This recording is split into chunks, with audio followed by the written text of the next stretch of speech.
సాగిలి పడితే లోకమంతా నీకు ఇస్తానని. ఈ లోక అధికారి సాతాను ఈ అపవాది యేసుక్రీస్తు ప్రభువును శోధించడానికి ఎంతగానో పూనుకున్నట్లుగా మనం చూస్తున్నాం.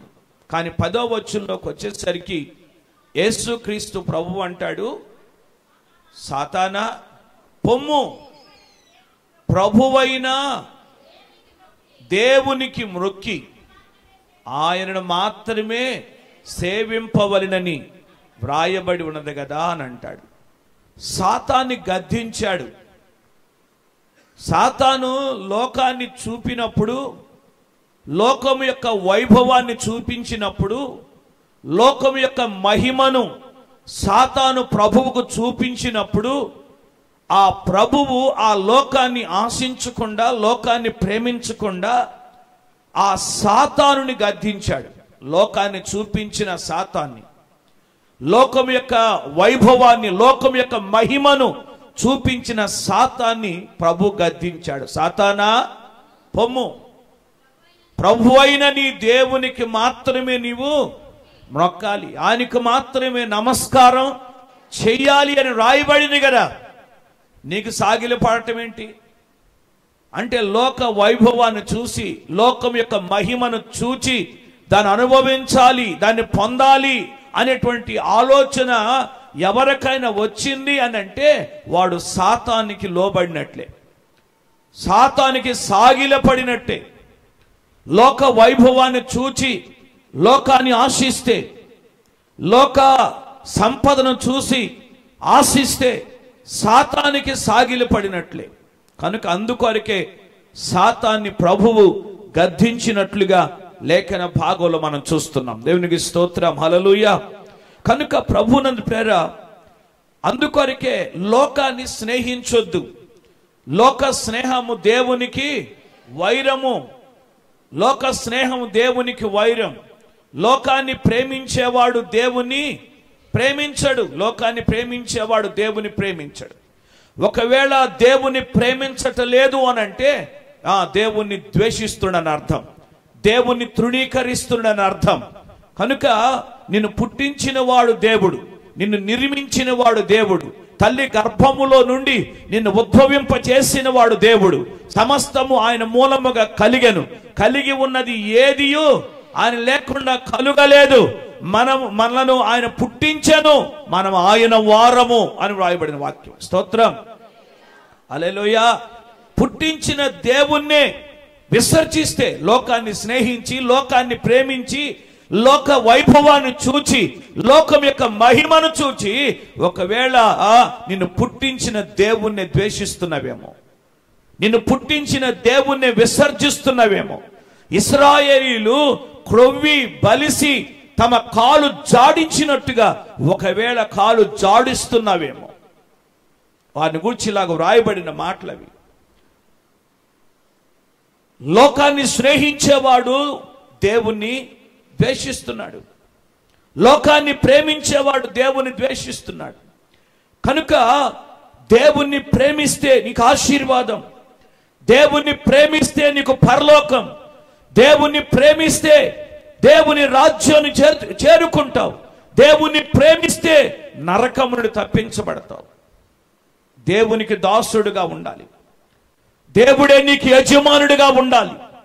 నీ కొరకు ప్రాణం పెట్టిన నజరేయుడైన యేసుక్రీస్తు ప్రభువే నీకు యజమానుడిగా ఉండాలి. దేవునికి స్తోత్రం, హల్లెలూయా. యోహాను పత్రిక, మొదటి పత్రిక 2వ అధ్యాయం 15వ వచనం చదవండి ఒకసారి. యోహాను మొదటి పత్రిక 2వ అధ్యాయం 15వ వచనాన్ని, ఈ లోకమైనను లోకములో ఉన్న వాటినైనను ప్రేమించకుడి. ఎవడైనను లోకమును ప్రేమించిన ఎడల తండ్రి ప్రేమ వానిలో ఉండదు. లోకములో ఉన్నదంతయు అనగా శరీరాశ, నేత్రాశ, జీవపు డంబం, ఇవి తండ్రి వలన పుట్టినవి కావు అని రాయబడింది. స్తోత్రం, హల్లెలూయా అండి. లోకాన్ని స్నేహించొద్దు. లోకములో ఉన్నదంతా ఏంటి? లోకములో ఉన్నదంతా ఏంటి? యేసుక్రీస్తు ప్రభుని తీసుకొని వెళ్ళి లోకమంతా చూపించాడు, లోకం యొక్క మహిమను చూపించాడు. కానీ ఇక్కడ అపోస్తుడైన యోహాను రాస్తాడు, లోకములో ఉన్నదంతా శరీరాశే, నేత్రాశే, జీవపు డంబం, ఇవి తండ్రి వలన పుట్టినవి కాదు. కనుక అవి లోక సంబంధమైనవి. శరీరాశ లోక సంబంధమైంది, నేత్రాశ లోక సంబంధమైంది, జీవపు డంబం లోక సంబంధమైంది. ఇవి తండ్రి వలన పుట్టినవి కాదు. నువ్వు లోకాన్ని ప్రేమిస్తున్నావంటే నువ్వు శరీరాశలో ఉన్నావని అర్థం. లోకాన్ని ప్రేమిస్తున్నావనంటే నీవు నేత్రాశలో ఉన్నావని అర్థం. నువ్వు లోకాన్ని ప్రేమిస్తున్నావంటే జీవపు డంబములో ఉన్నావని అర్థం. లోకాన్ని స్నేహించొద్దు. నువ్వు లోకాన్ని ద్వేషించాలి, లోకాన్ని తృణీకరించాలి. నీ దేవుడైన యెహోవాను మాత్రమే, నీ కొరకు ప్రాణం పెట్టిన యేసు క్రీస్తు ప్రభుల వారిని మాత్రమే నువ్వు సేవించాలి, ఆయన గణపరచాలి, ఆయన ఆరాధించాలి. స్తోత్రం. లోకాన్ని స్నేహించొద్దు. శరీరాశ, నేత్రాశ, జీవపు డంబము ఇదిగో నీవు కలిగి ఉండొద్దు అని చెప్పి బోధకులు బోధిస్తున్నారు. ఎన్నో మార్లు వింటున్నావు ఈ వార్త, ఎన్నో మార్లు వింటున్నావు. దేవుని వాక్యాన్ని గ్రహించు. శరీరాశలకు లోనైపోయి దేవుని ద్వేషిస్తున్నవే. అమెరికాలో మొన్న దైవజనులు చనిపోయారు కదా, ఎవరైనా? జాకియా, చార్లే, ఆయన చనిపోయారు కదా. ఆయన ఎందుకు చనిపోయాడు, ఆయన చంపిన వాడు ఎందుకు చంపాడు అనేటువంటి విషయాన్ని గురించి చూస్తే చాలా భయంకరం, చాలా భయంకరం.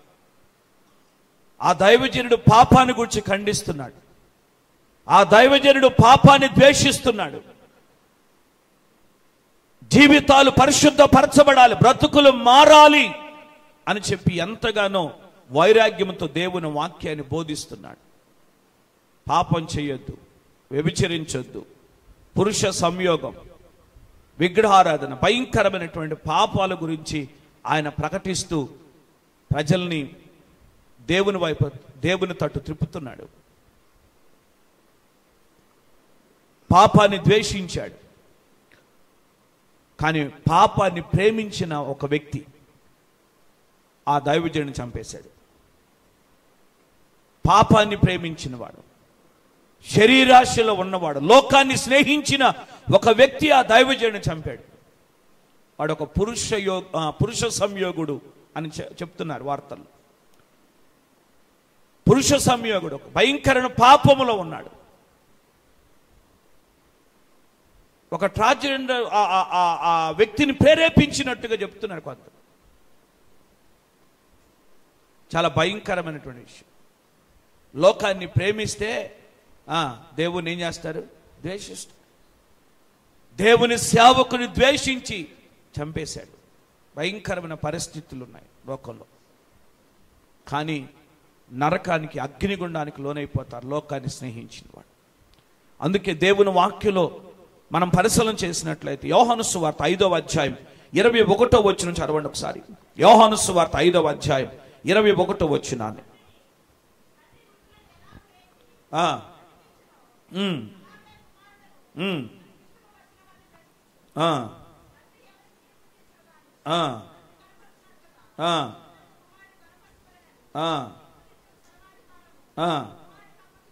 అది తీర్పు తీర్చుటకు సర్వాధికారము ఎవరికి? కుమారునికి అప్పగించి ఉన్నాడు. దేవునికి స్తోత్రం, హల్లెలూయా. యేసుక్రీస్తు ప్రభుల వారు తీర్పు తీర్చటానికి సిద్ధంగా ఉన్నాడు. ఆయన తీర్పు తీరుస్తాడు. మనం ప్రేమించేటువంటి స్థితిని బట్టి,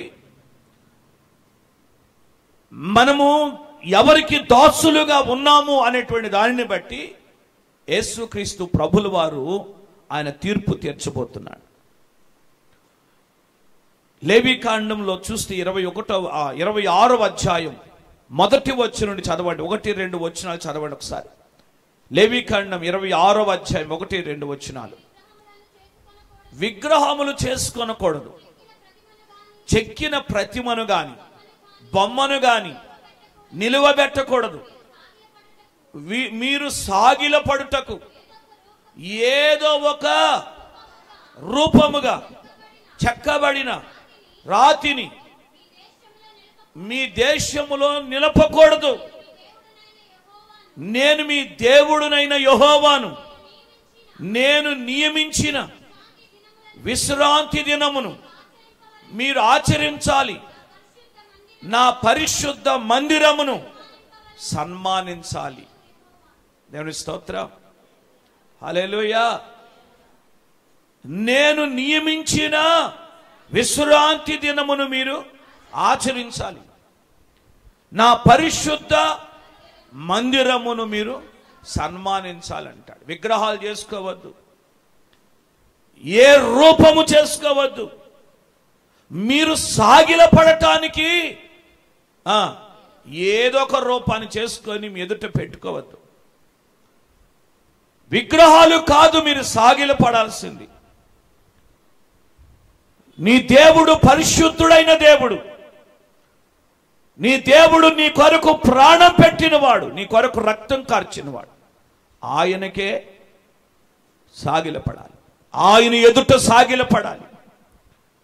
విశ్రాంతి దినమును నీవు ఆచరించాలి. విశ్రాంతి దినమును ఆచరించాలి. పరిశుద్ధ దినమును నీవు ఆచరించాలి. నీ దేవుడు నీకు ఇచ్చిన ఆలయాన్ని నీవు సన్మానించాలి. దేవుని ఆలయాన్ని సన్మానించాలి.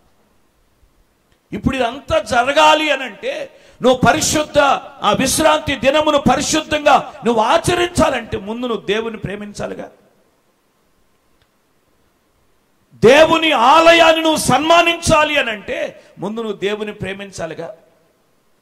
నువ్వు దేవుని ప్రేమిస్తే పరిశుద్ధంగా నీవు విశ్రాంతి దినాన్ని ఆచరిస్తావు. పరిశుద్ధ దినాన్ని నువ్వు ఆచరిస్తావు. నువ్వు దేవుణ్ణి ప్రేమిస్తే దేవుని ఆలయాన్ని నీవు సన్మానిస్తావు.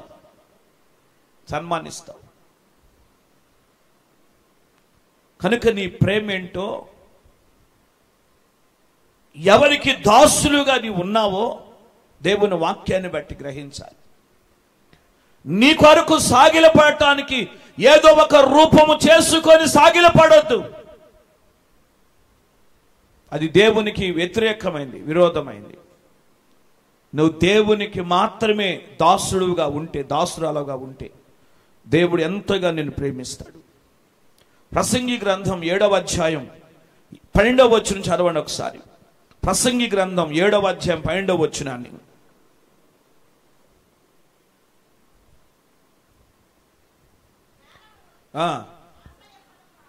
జ్ఞానము ఆశ్రయస్పదము. చదవమ్మా. అది జ్ఞానము ఆశ్రయస్పదము, ద్రవ్యము కూడా ఆశ్రయస్పదము. అయితే జ్ఞానము దాని పొందిన వాని ప్రాణమును రక్షించును. అది ఇదే జ్ఞానం వలన కలుగు లాభం. దాని పై వచ్చిన ఒకసారి చదవండి, 11వ వచనం. అది జ్ఞానము స్వాచ్ఛమంత ఉపయోగం. చాలు. జ్ఞానము ఎంతంట? స్వాచ్ఛమంత ఉపయోగం అంట. ఇప్పుడు జ్ఞానం కావాలి. జ్ఞానము స్వాచ్ఛమంత ఉపయోగం. ఇప్పుడు 12వ వచనంలో ఏమంటాడు? జ్ఞానము ఆశ్రయాస్పదము, ద్రవ్యము కూడా ఆశ్రయాస్పదమే. అయితే అది ఇప్పుడు జ్ఞానము వాడిని ఏం చేస్తుందంట? రక్షిస్తాడు. ఇప్పుడు జ్ఞానం కావాలా, ద్రవ్యం కావాలా? స్తోత్రం. ఏమండి? జ్ఞానము ఆశ్రయాస్పదమే, ద్రవ్యము కూడా ఆశ్రయాస్పదమే. ఇప్పుడు జ్ఞానము కావాలా లేక ద్రవ్యము కావాలా? జ్ఞానం అనుకోండి, నీ ప్రాణాన్ని ఏం చేస్తంట? రక్షిస్తుంది. జ్ఞానము నీ ప్రాణాన్ని రక్షిస్తుంది. ఆ జ్ఞానము ఎలాంటిదో చెప్పాడు కదా 11వ వచనం. ఏమన్నాడు? అది స్వాచ్ఛమంత ఉపయోగం అన్నాడు. జ్ఞానము స్వాస్థ్యమంత ఉపయోగం. కనుక ఇప్పుడు జ్ఞానం కలిగి ఉన్నావనుకో, నీవు నీ ప్రాణాన్ని దక్కించుకుంటావు. ద్రవ్యము కొరకు ఆశపడితే, ద్రవ్యాన్ని ప్రేమిస్తే, సిరిని ప్రేమిస్తే, ధనమును, స్వాస్థ్యాన్ని, ఈ లోకములో ఉన్నదాన్ని నువ్వు ప్రేమిస్తూ ఉంటే ఎంతగానో నీ ప్రాణాన్ని పోగొట్టుకోవలసి వస్తుంది. ఒకడు లోకమంతా సంపాదించుకొని తన ప్రాణం పోగొట్టుకుంటే వానికి ఏంటి ప్రయోజనం, ఏంటి లాభం ఏంటి? లోకమంతా సంపాదించుకున్నాడు, లోకాన్ని ప్రేమించి, లోకములో ఉన్న వాటిని ప్రేమించి, లోకమంతా సంపాదించుకొని తన ప్రాణం పోగొట్టుకుంటే ఏంటి వానికి లాభం? కనుక జ్ఞానము కావాలా, ద్రవ్యము కావాలా, దేవుడు కావాలా, సిరి కావాలా? దేవుని స్తోత్రం, హల్లెలూయా. అండి, ఏది కావాలి? నీ ప్రాణాన్ని రక్షించేది ఏంటి? నీ ప్రాణాన్ని కాపాడేది ఏంటి? నరకము నుండి నిన్ను తప్పించేదేంటి? 7 ఏండ్ల శ్రమల నుండి నిన్ను కాపాడేది ఏంటి? స్తోత్రం. కనుక నువ్వు లోకాన్ని ప్రేమించి, లోకములో ఉన్న వాటిని ప్రేమించి, దేవుని యొక్క పరిశుద్ధ విశ్రాంతి దినాన్ని నువ్వు ఆచరించకుండా, దేవుని ఎదుట సాగిల పడకుండా, దేవుని ఆలయాన్ని నువ్వు సన్మానించకుండా అజ్ఞానంగా నువ్వు నడుచుకుంటే నీ ప్రాణాన్ని నువ్వు పోగొట్టుకోవాల్సిన పరిస్థితి. యేసుక్రీస్తు ప్రభుల వారు నీ కొరకు ప్రాణం పెట్టింది ఎందుకంటే నీ ప్రాణాన్ని కాపాడటానికి, నిన్ను రక్షించి నరకము నుండి, మరణము నుండి నిన్ను తప్పించటానికి యేసుక్రీస్తు ప్రభుల వారు నీ కొరకు ప్రాణం పెట్టాడు. స్తోత్రం చెప్పండి. 2 చేతులు ఎత్తి స్తోత్రం చెప్తాం. హల్లెలూయా, హల్లెలూయా. లూకాసు సువార్త 16వ అధ్యాయం 9వ వచనం చదివితే, లూకాసు సువార్త 16వ అధ్యాయం 9వ వచనం చదవండి ఒకసారి.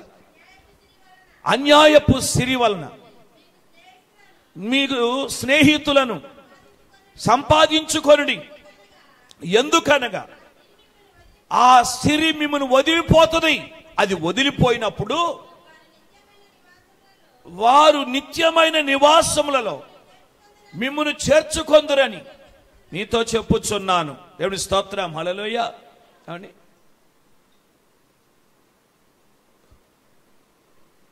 ఇక్కడ అన్యాయపు సిరి వలన నువ్వేం చేయాలంట? స్నేహితులను సంపాదించుకోవాలి. ఈ లోకములో ఉన్న సిరి అంతా అన్యాయపు సిరే.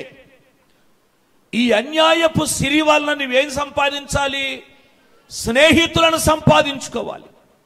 ఎందుకు అనంటే, నీవు స్నేహితులను సంపాదించుకోకుండా ఆ సిరిని నీవే దాచుకొని నీవే అనుభవిస్తూ ఉంటే ఒకరోజు ఆ సిరి నిన్ను వదిలిపెట్టి వెళ్ళిపోతుంది. అది వదిలిపెట్టి వెళ్ళినప్పుడు నిన్ను ఎవరు ఆదరిస్తారు? నిన్ను ఎవరు చేర్చుకుంటారు? కనుక నీవు స్నేహితులను సంపాదించుకో అని చెప్తూ ఆ భాగం, ఆ పారాగ్రాఫ్ చివరికి వచ్చేసరికి అంటాడు, మరలా మన మూలవాక్యానికి చెప్తున్నాడు అక్కడ, నీ దేవుని సిరిని, దేవుని సిరిని సేవింపలేదు. దేవుని స్తోత్రం. అండి, దేన్ని సేవిస్తున్నాను? 2 సేవించడం కుదరదు. దేవుణ్ణి సేవించాలి, సిరిని కాదు సేవించాల్సింది. దేవుని సేవిస్తే నీ ప్రాణం దక్కుతుంది, నీ ప్రాణాన్ని నువ్వు కాపాడుకోగలుగుతావు. దేవునికి స్తోత్రం, హల్లెలూయా, హల్లెలూయా. తిమోతి పత్రిక, మొదటి పత్రిక 6వ అధ్యాయం 9వ వచనం చదవండి. 9-10 వచనాలు చదవండి ఒకసారి. తిమోతి మొదటి పత్రిక 6వ అధ్యాయం 9-10 వచనం. ధనవంతులగుటకు అపేక్షించువారు శోధనలో, ఉరిలో, అవివేకమైన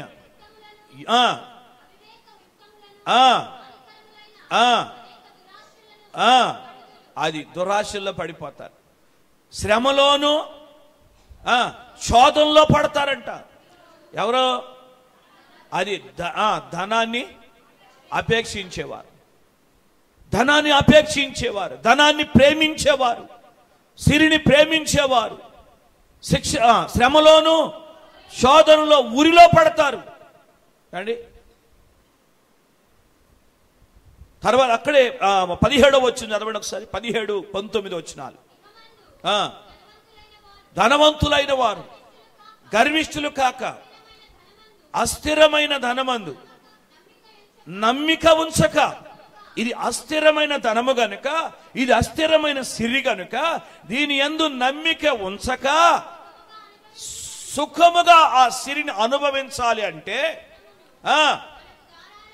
సమస్తమును మనకు ధారాళముగా దయచేయు దేవుని యందే నమ్మిక ఉంచాలి. స్తోత్రం, హల్లెలూయా.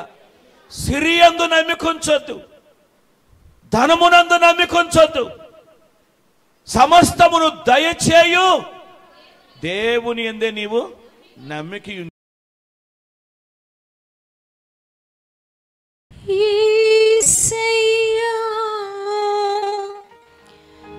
నీవే నాకు మార్గము సత్యము జీవమయా,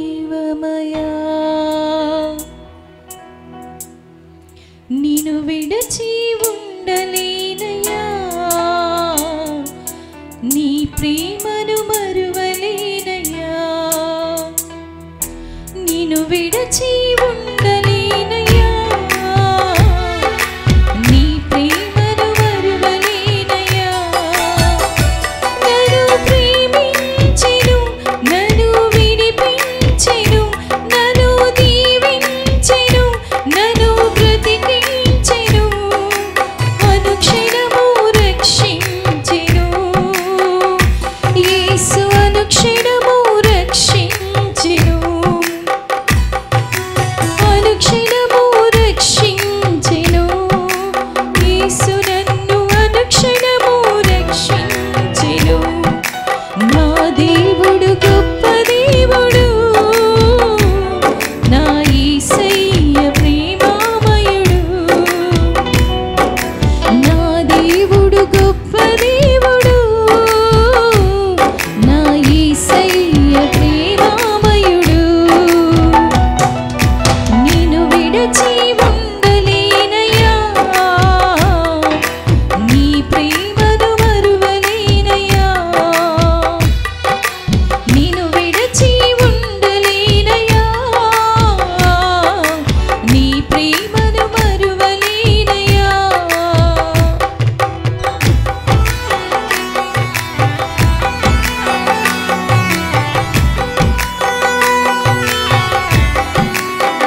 అందరూ చప్పట్లు కొట్టి దేవుని మహిమపరచుదాం. హల్లెలూయా. దేవునికి మహిమ కలుగును గాక.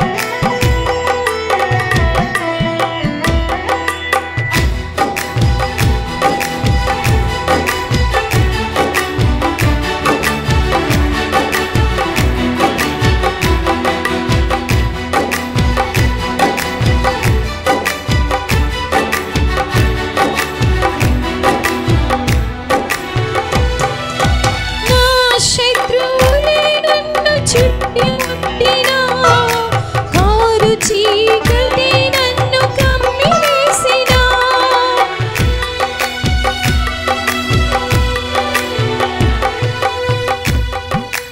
నా శత్రువులే నన్ను చుట్టుముట్టినా, చీకటి నన్ను కమ్మివేసినా, శత్రువులను చెదరగొట్టి చీకటిని వెలుగు శత్రువులను చెదరగొట్టి చీకటిని వెలుగు చేసి ప్రతి క్షణము కాపాడెను.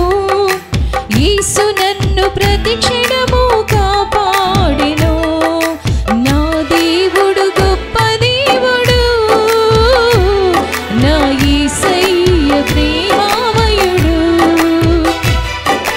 నా దేవుడు గొప్ప దేవుడు, నా యేసయ్య ప్రేమామయుడు. నిన్ను విడచి ఉండలేనయ్యా, నీ ప్రేమను మరువలేనయ్యా, నిన్ను విడచి ఉండలేనయ్యా, నీ ప్రేమను మరువలేనయ్యా. నింద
అనుక్షణము రక్షించెను.